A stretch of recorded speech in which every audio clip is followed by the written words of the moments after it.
Hello everybody, it's Lynn.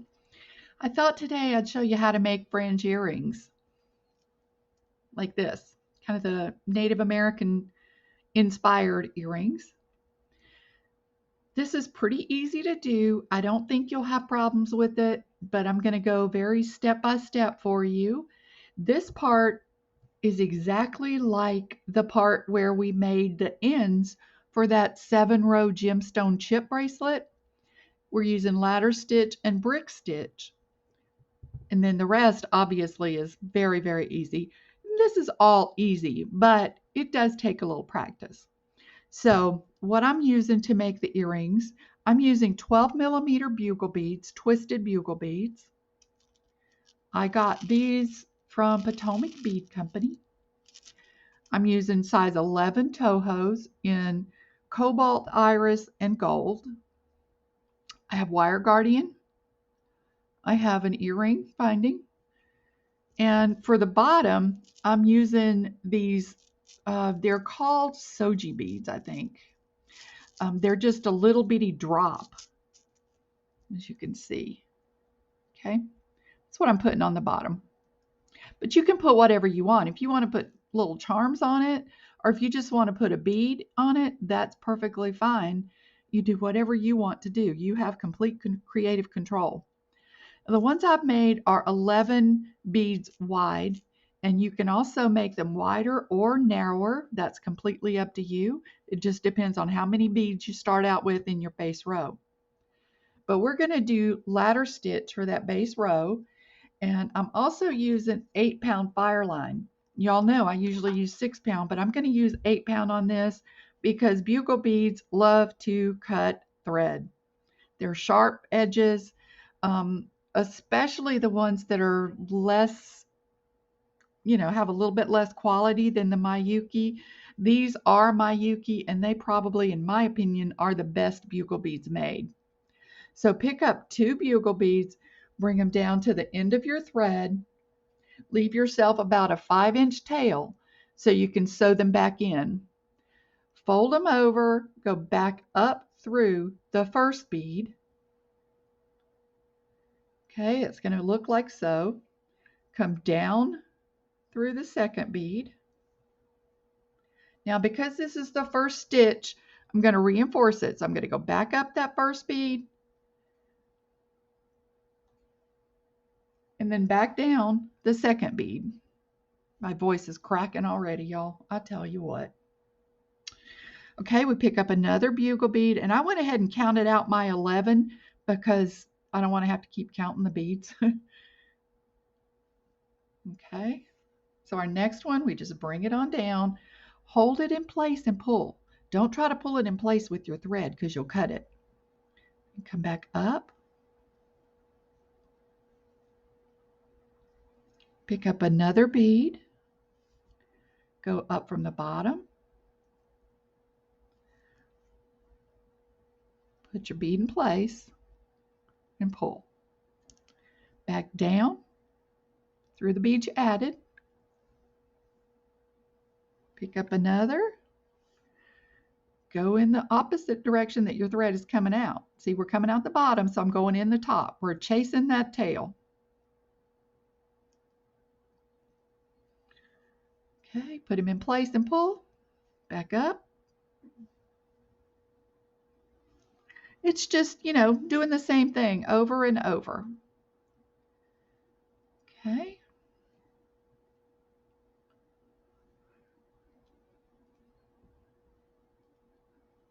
You want to get those nice and secure, but be careful pulling your thread because it will cut it. And I do recommend that you use Fireline for this part. Fireline is stronger than normal bead weaving thread. Okay.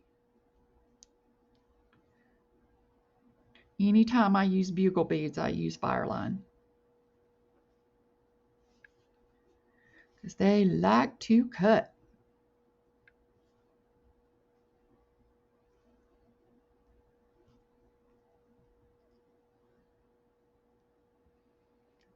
Okay. Almost got it, y'all.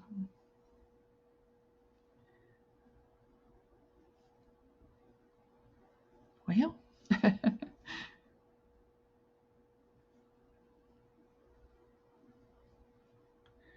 ooh, I think I tangled my thread. Let me see what I've done. Oh, okay, got it.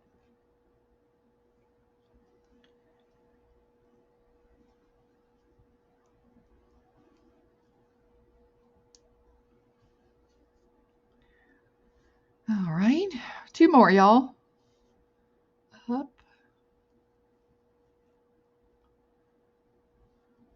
And like I said, you can make it however wide you want it. It's completely up to you. I know people that have short hair usually like them a little smaller than people with longer hair. My hair is longer, so I do like mine a little bit bigger. And we're on our last one. And because this is the last pair on the row, I'm going to reinforce this one, just like I did the first 2 we did. So I'm just going to go around it again. Okay, there we go. Now we're ready to start with our Tohos. And this is what we have. Okay, now if you notice on this one, the first row, I have all blue across there. We don't start our pattern until the second row. So we're going to do all of the cobalt all the way across this time. So what you do is you pick up 2 seed beads. Always pick up 2 on your first stitch on a row. You go under the second thread bridge. You skip the first, go under the second thread bridge. Pull that down. Now, to put those in place, you see how they sit kind of catty-wampered there? Go up through the first bead. Make sure you don't catch that thread bridge because you'll take your beads right off if you do. Just catch the bead. Well, easier said than done. Okay, and come up. Go down through that first bead you added. What we're doing is we're locking these in place. Okay, and then back up through the second bead to set yourself up to continue. And what that's going to do is it's going to pull those beads down in place. Okay, pick up an 11-0, go under your next thread bridge.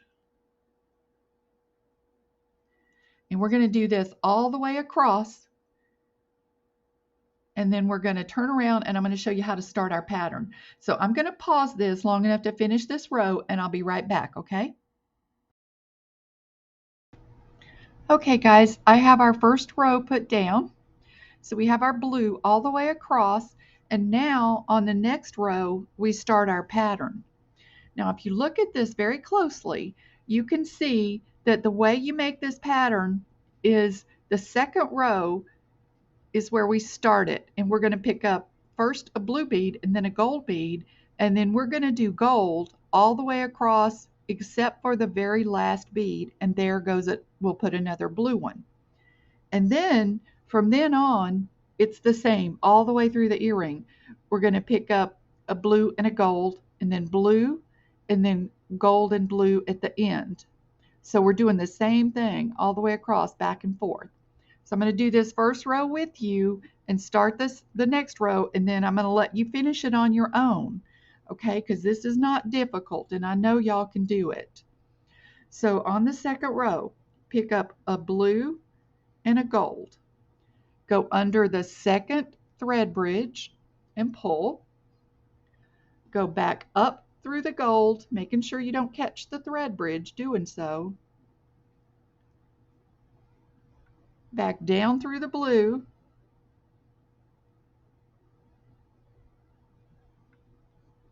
And then back up through the gold. Okay. I keep catching the tail thread, y'all. Okay. And this is what it should look like. Now we're going to do gold until we get to the last bead, and the last bead will be blue. So pick up gold, go under the next thread bridge, back up through the gold bead. Another gold under the next thread bridge, back up through the bead. Well,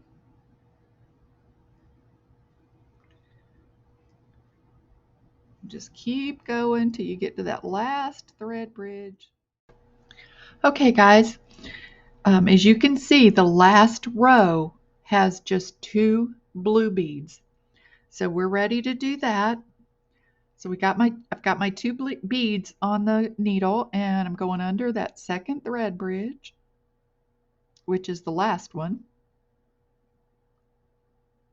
Well, boy, I got that tight. Okay. And then up through the second one.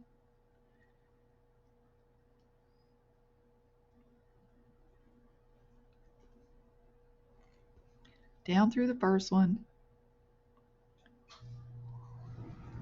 And back up through the second. All right, now we're ready for our wire guardian. So pick up a wire guardian, go through one side, and then come around and go through the other side.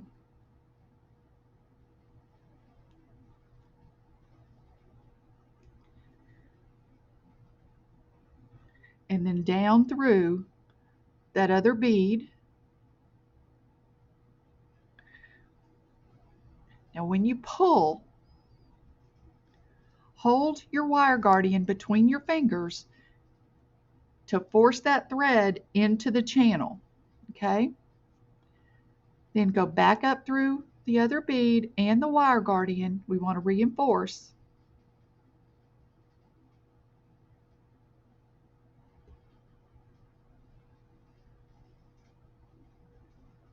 Come around again through the wire guardian and the bead. It's okay if you go through more than one bead, because it's an earring. They don't have a whole lot of stress on them, so we don't have to worry about like with a bracelet. Okay, now we need to end our thread, and the way we're going to do that, I don't ever tie knots in bead weaving. If I can, I just don't like to do it because they often show. So we're just going to weave through some beads, changing directions 3 or 4 times, and then we can cut our wire or our string, thread, whatever you want to call it. Just sew through beads back and forth, turn around. I always do a few complete circles, because what you're doing is you're locking that thread in place. That's one time.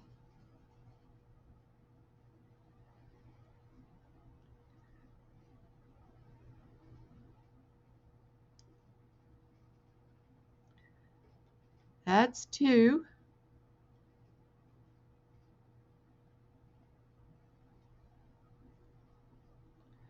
And then I'm going to sew through a few more beads.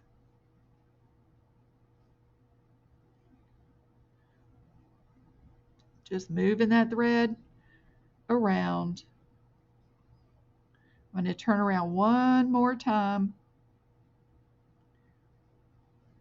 just for safe measure.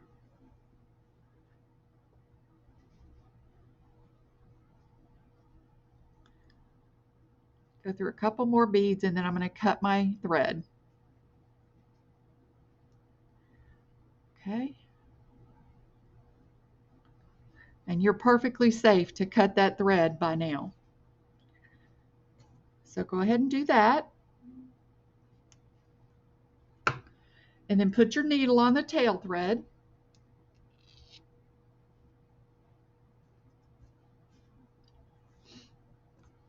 What I do with Fireline is squish it down a couple of times. It makes it a lot easier to get the needle on, because you have an eye of your needle that's flat and you have round thread. So it's kind of like trying to put a square peg through a round hole if you don't make that thread flat.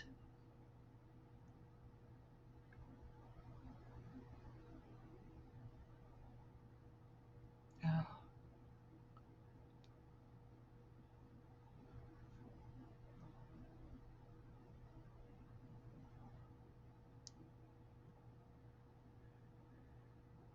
Okay. And we're going to do the same thing with the thread that is our tail thread. We're going to get up to the 11 O's and we're going to weave through some beads and make it and get rid of that thread, tie it off. Just like we did on top.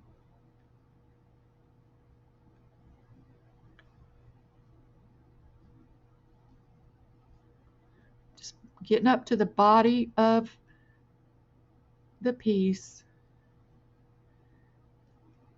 I'm going to do a circle.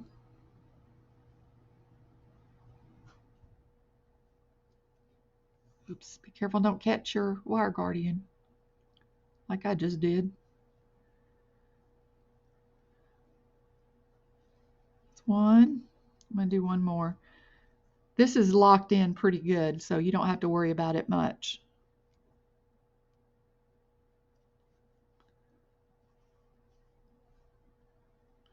Okay. Now we're going to get rid of that thread. And we have the top of our earring done. Okay. So what I do for the fringe is I don't use Fireline for the fringe because Fireline is kind of stiff.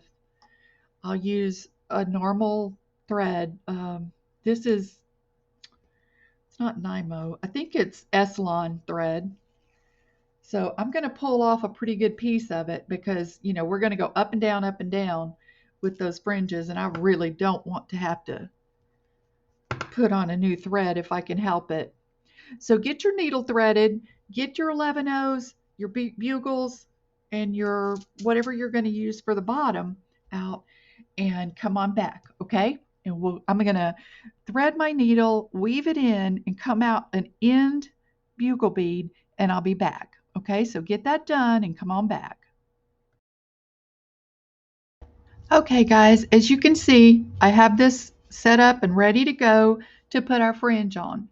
Now, this is what I do so that I don't have to keep counting beads.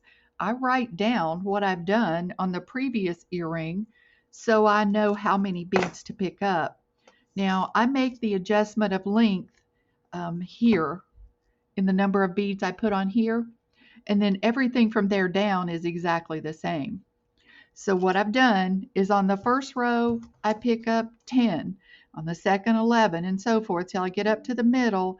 The middle is 15, and then you start going down again. So let's start. So we're going to pick up 10 of these.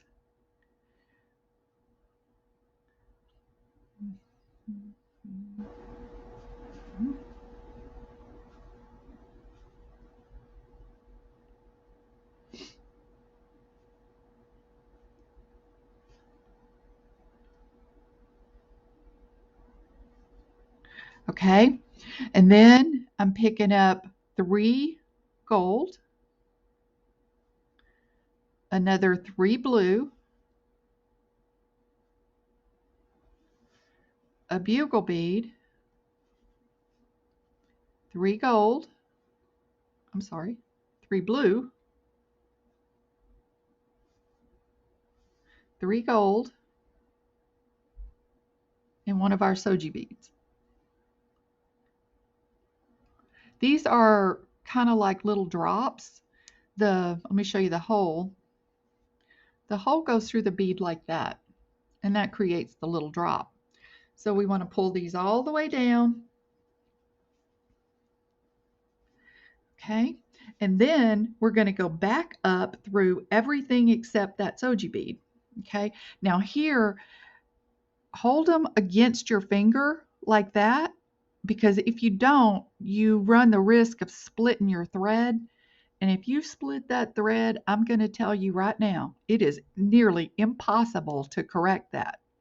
So make sure you don't catch any thread when you're going back up through your beads. In other words, make sure you're holding the beads to one side of the thread and going through and not catch that thread.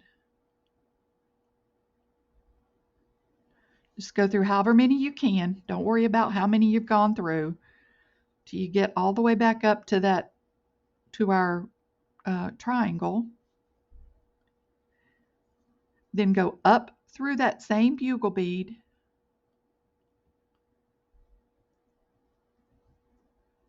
lay them out, and then hold on to that bottom bead and pull. Okay, like that. Then go down through your next bugle bead. Make sure you don't skip one.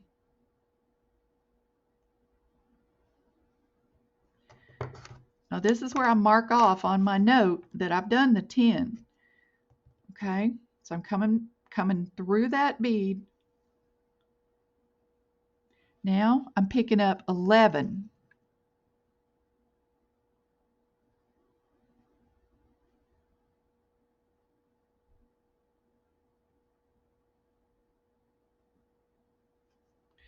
Double count. Okay, and then 3 gold, 3 more blue, a bugle bead, 3 more blue, 3 more gold, and our fringe bead. Okay, pull them all down.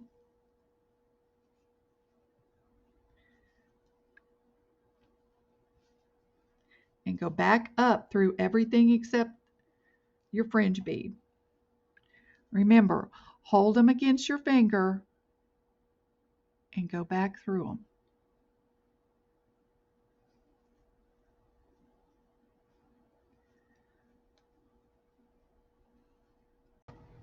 Okay guys, well I finished that up. The only thing I have left to do is to put it on an ear wire.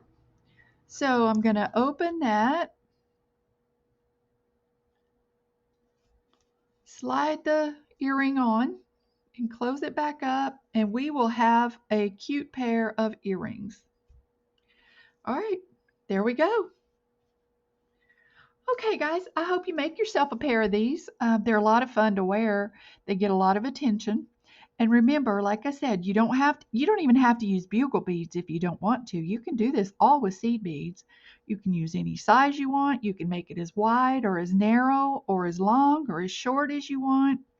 Now that you know the basics of how to put it together, make whatever kind you want. Make it to suit yourself. All right, I hope you all have a great day. I thank you for being here. Um, if you have anything that you'd like to see or anything that you'd like to learn or have any questions about anything, please leave me a comment. I do my very best to respond to every comment left. It's getting a little more challenging as the channel grows, but that's what we want. Remember, as soon as I get to 1,000 subscribers, I'm going to do a giveaway. As a matter of fact, I think I'm going to do 2. So if you have anybody that beads or you know anybody that beads, please feel free to share these videos with them. I appreciate that. Have a great day. Remember to take good care of yourself. I'll see you on the next video. Bye-bye.